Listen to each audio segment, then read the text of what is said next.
Bueno, Pol Ferrer, la segona medalla catalana d'aquest campionat absolut, a Heptatló, tenies opcions, però s'ha de lluitar, no? I s'ha confirmat.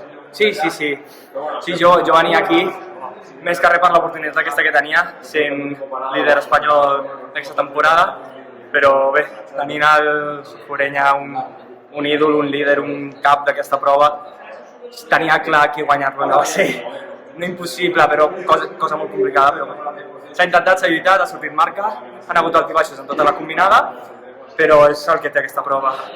És complicat fer-ho tot bé. Has estat bastant regular, crec jo, amb la marca personal amb 60, no?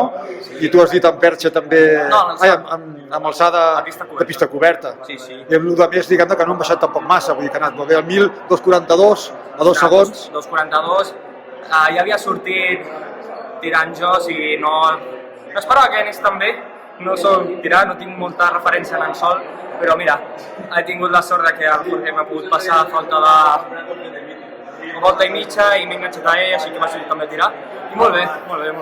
Fantàstic. A l'aire lliure què ens esperem? Doncs l'objectiu principal és l'europeu de Finlàndia i ja està, l'absolut dubto aquest cop que hi pugui anar, perquè està molt junt en el tema competició internacional, però clar, en el cas que per qualsevol cosa que passés no hi anés, podríem optar a venir a anar a l'absolut.